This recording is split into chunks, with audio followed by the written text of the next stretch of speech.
Masih banyak teman-teman yang bertanya tentang apa aja hak-hak yang diterima seorang karyawan ketika karyawan ini melakukan pengunduran diri atau resign. Apa bedanya dengan PHK pada umumnya ya.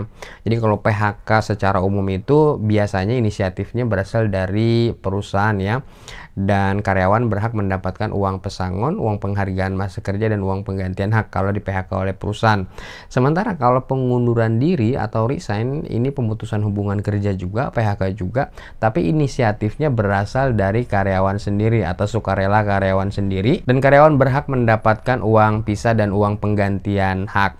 Nah, berapa besarnya uang pisah ketika karyawan mengundurkan diri? Undang-Undang Cipta Kerja maupun peraturan pelaksananya khususnya di Peraturan Pemerintah Nomor 35 Tahun 2021 itu tidak menentukan secara pasti, secara tegas berapa besarnya uang pisah yang berhak diterima oleh karyawan. Peraturan perundang-undangan cuma mengatur bahwa besarnya uang pisah ini ditentukan oleh perjanjian kerja atau peraturan perusahaan atau perjanjian kerja bersama.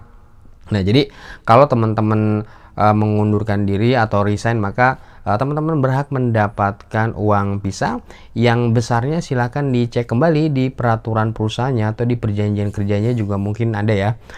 Di sanalah diatur berapa besarnya uang pisah dan bagaimana cara pembayarannya. Sementara kalau di peraturan perundang-undangan tidak ditentukan secara pasti besarannya ya, jadi cek kembali ke peraturan perusahaan. Nah, tapi kadang ini juga yang jadi problem ya, di beberapa perusahaan kadang tidak memberikan buku peraturan perusahaan atau fotokopi peraturan perusahaannya kepada karyawan. Padahal buku peraturan perusahaan itu merupakan hak dari karyawan, supaya karyawan ini tahu apa aja hak-haknya dan kewajiban-kewajibannya selama bekerja di perusahaan. Jadi seharusnya buku peraturan perusahaan itu adalah hak karyawan, dan disitulah segala hak dan kewajiban karyawan bisa kita baca gitu. Dan jadinya kalau misalnya karyawan melakukan resign atau pengunduran diri, tahu berapa besarnya uang pisah dan bagaimana cara pembayarannya. Nah, masalahnya lagi kalau misalnya di perjanjian kerja atau di peraturan perusahaan tidak diatur mengenai besarnya uang pisah. Jadi kalau misalnya perusahaan di perjanjian kerjanya atau di peraturan perusahaannya tidak mengatur mengenai uang pisah, maka karyawan sesuai undang-undang tetap berhak menuntut dibayarnya uang pisah dari perusahaan. Dan kalau misalnya di perjanjian kerja atau di peraturan perusahaannya uang pisah itu nggak diatur besarannya berapa, maka tentunya ini dikembalikan lagi ke kebijakan dari perusahaan dan kesepakatan dari karyawannya.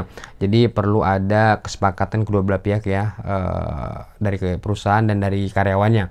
Kalau memang di dalam peraturan perusahaannya tidak diatur mengenai besaran uang pisah. Nah, tapi sebagai bahan perbandingan aja, di beberapa putusan pengadilan hubungan industrial ini juga pernah terjadi, di mana ada karyawan yang tidak mendapatkan uang pisah kemudian mengajukan gugatan dan dimenangkan. Pada akhirnya putusan pengadilan memutuskan bahwa karyawan ini berhak mendapatkan uang pisah yang besarnya itu dipersamakan dengan uang penghargaan masa kerja. So, buat teman-teman karyawan yang memang mengundurkan diri dan masih bertanya apa aja hak-haknya yang bisa diterima dari perusahaan, maka sesuai peraturan perundang-undangan, karyawan yang mengundurkan diri atau resign dari perusahaan itu berhak mendapatkan uang pisah. Besarnya silakan diperiksa kembali di peraturan perusahaannya masing-masing. Kalau nggak pegang peraturan perusahaannya, bisa meminta kepada perusahaan untuk memeriksa kembali peraturan perusahaan itu. Nah, bagaimana kalau misalnya perusahaan tetap tidak mau memberikan uang pisah? Tentu teman-teman bisa mengadukan ini sebagai bentuk perselisihan hubungan industrial ke Disnaker Trans setempat. Jadi teman-teman bisa mencatatkan perselisihan ini ke Disnaker Trans setempat, biar nanti Disnaker Trans bisa mediasi atau menengahi perselisihan itu di antara perusahaan dan karyawan. Tetapi poinnya adalah itulah hak yang bisa diterima karyawan dari perusahaan, yaitu uang pisah yang besarnya silakan diperiksa kembali di peraturan perusahaannya.